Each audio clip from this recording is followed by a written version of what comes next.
being my senior year, getting to come to SEC Media Day in Dallas, it's great. I told my mom, it's very ironic, so I'm very excited that I'm here, get to see the people, get to see the view from the Omni, it's great.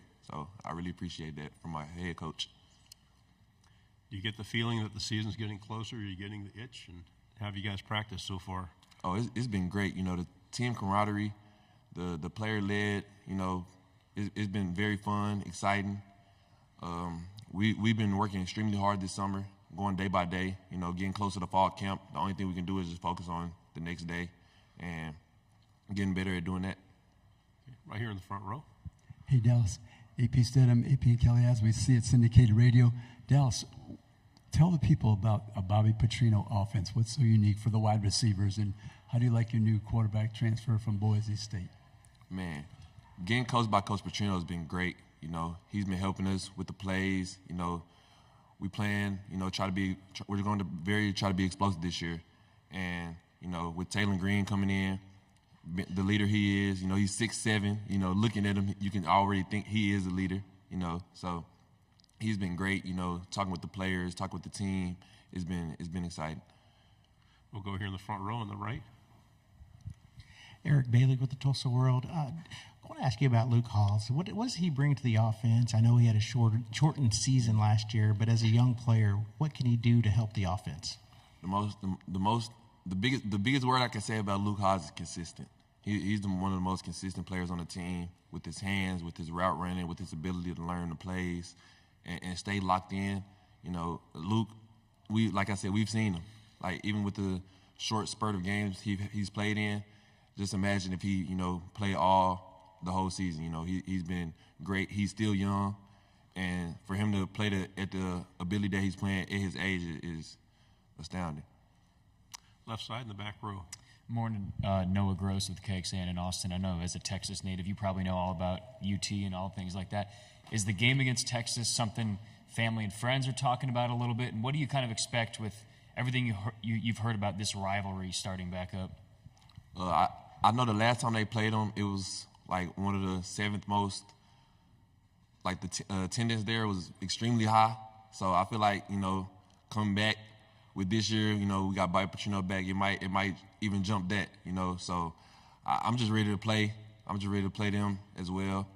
It's going to be a very fun game, early 11 a.m. game.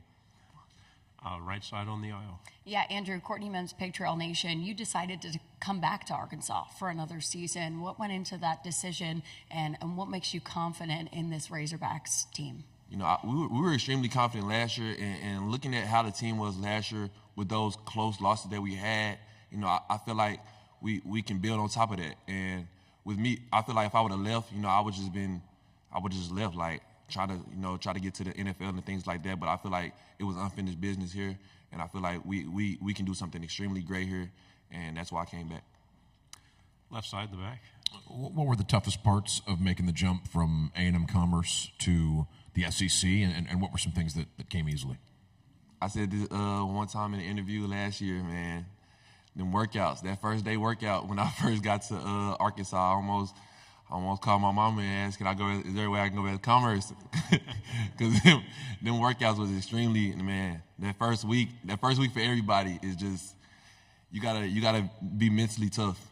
Because if your mental isn't there, it's gonna be one of the most hardest things you've ever went through. And I have a way of making up words, so I'm gonna say one of the hardest things I've ever went through when I first got here. So, is the mental part of the game as difficult as the physical part, or is it more difficult? Mentally is one of the most. I want to say 80-90% of the game. You can work out, you can do all those things, but if you're not mentally tough, if you're not mentally there on the field, you got to think about what plays you're going through. You can be tired, and you got to think about what type of route you got to run, your depth. So I feel like mental is one of the most prestigious things when it comes to the sport of football. Front row. Right here, Dallas, over here. Hey, Dallas, you played Alabama, a very tough game last year. Why? Why did that happen? Why was Alabama a tough game? No. Why did you play them so close last year? Like I said, we played. It was a lot of games that we had, like it was one-score games, and that we just didn't finish in. And I feel like we could compete with anybody in the nation last year. It's just that the finishing aspect of it. Like I said, we had a lot of one-score games that we could have, that could have went our way, but didn't, and it could have changed the season around, like with our confidence and things like that. So I feel like we played. We just played to the best of our ability. Right side. If you don't mind, one more question about Luke. What's that neat relationship about him having a twin brother on the team, and what do you see as an outsider about those two? How do they get along? Man, they love each other. That's the twin brother love you see from a lot of twin brothers. They work out hard. They're extremely, they're vocal leaders and things. So I feel like, with Luke and Dylan coming in, helping the team, it just builds on to the team camaraderie.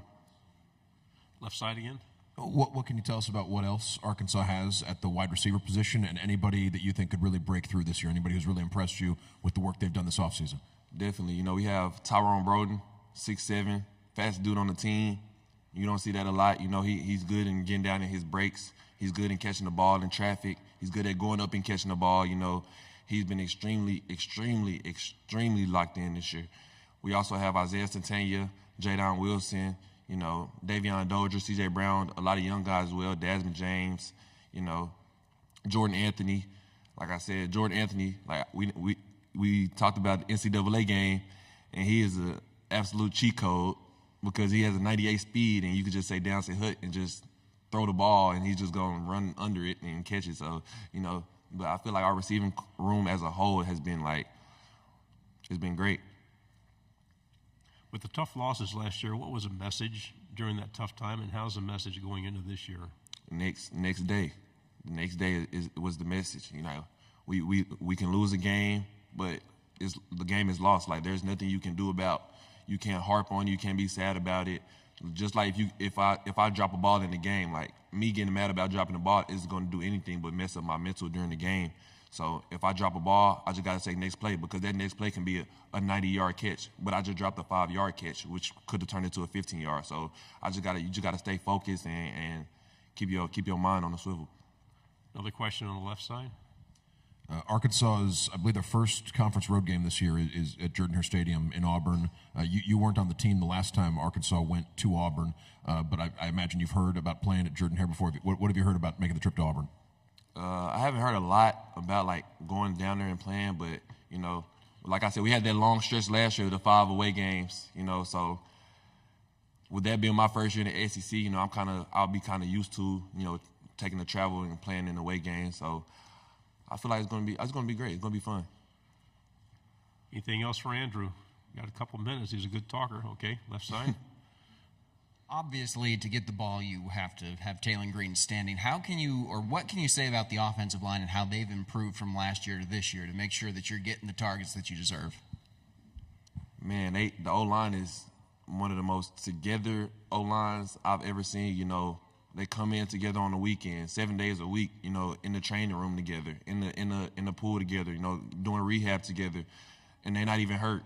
They just in there doing, just doing rehab to make themselves better, and making themselves better is going to, make the team better, make the offense better, and also make the defense better, because that defense has to go up against the O-line. So I feel like the O-line has took a dramatic step. We have one final question here in the front row. Dallas, what can you say about your transfer quarterback? What can you tell us about him that people will be excited when he steps on the field?